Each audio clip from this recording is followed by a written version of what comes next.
What's going on, folks? Welcome back to my channel and welcome back to another video.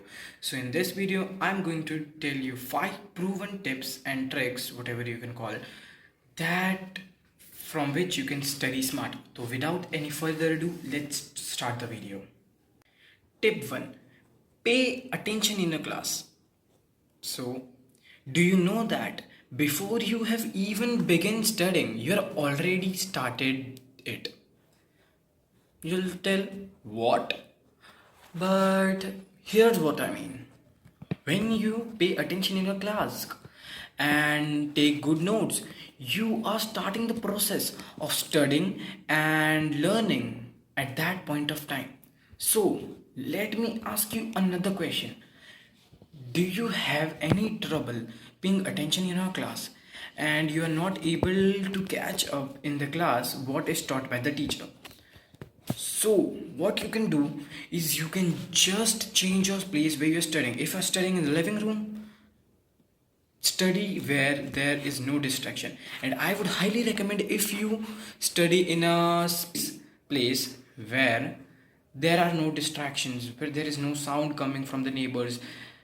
And I'll tell you, this place, nobody is allowed to enter while I'm studying. And yeah, it creates a zone where I am distraction free and I am able to pay attention during the online classes.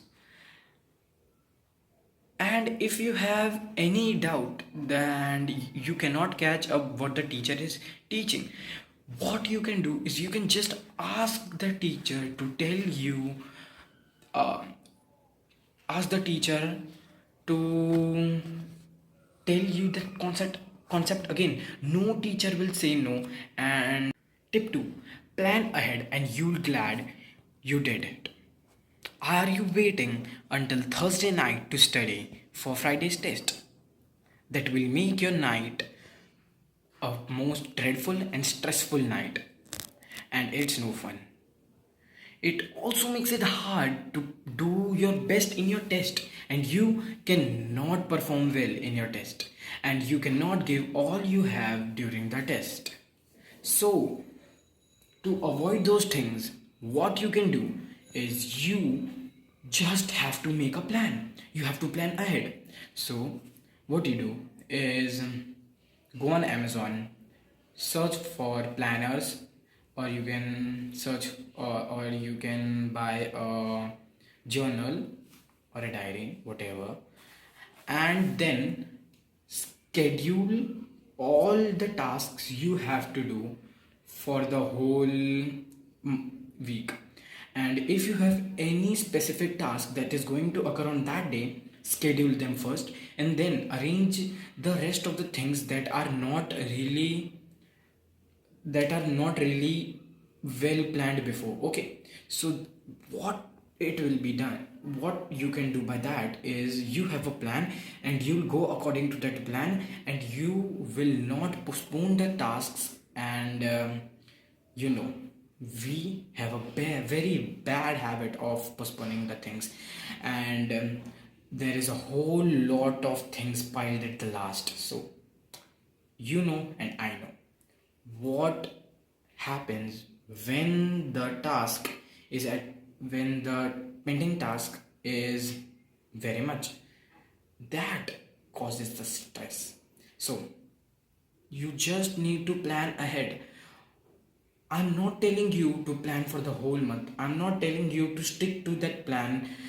Means I'm not telling you to follow that plan completely, but I am telling you to, if you complete or if you follow 70% of the plan at first, it would be huge success for you, because nobody can do the plan accordingly. No, if you are making a to-do list, nobody can means nobody can do as per the to-do list. Nobody can cross all the tasks in the to-do list in one day if you have 10 tasks. And yeah, now the topic has come to to-do list. So many people are there who make to-do lists of 15 to 16 tasks and are not able and are really demotivated. So the minimum task limit is 6 or 5 tasks and the maximum is 10. Don't go above 10 or else you will not be able to complete all those tasks and you will feel demotivated. And one more thing, don't ever put only 3 tasks or 4 tasks in that in your to-do list, cause only 3-4 tasks a day, it's not that productive and you will not feel productive at the end of the day.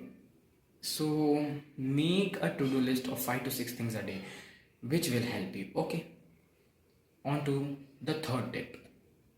Tip 3, test yourselves. Practice tests are a good way to see where you stand and at what level you are. And by practice tests, you come to know where you have to focus more, in which area you have to focus more.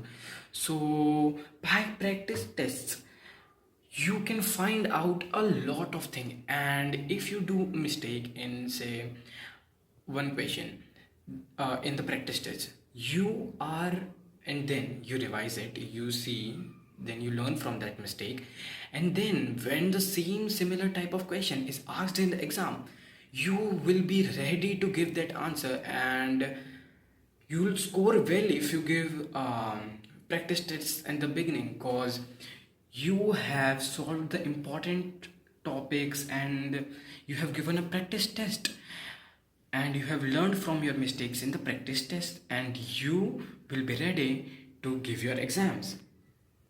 And while studying, when you come to a tricky portion of the subject or the chapter, what you do is first try to understand it, try to learn it, try to memorize it, and then mark it, and then later test yourself to find out whether or not you have got the topic in your head and you have understand the topic or not.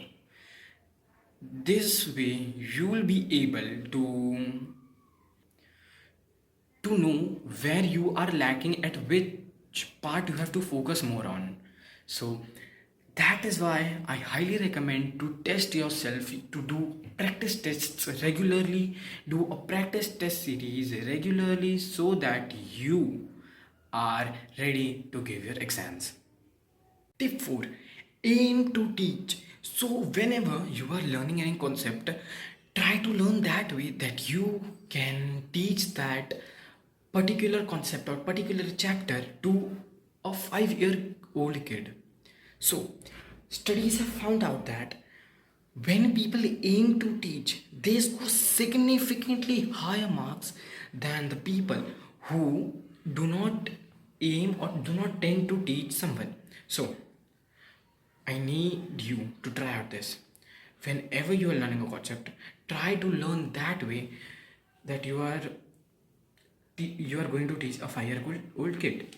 Then if you have your little siblings or anyone, or you don't have anyone, sit in front of a mirror and teach them and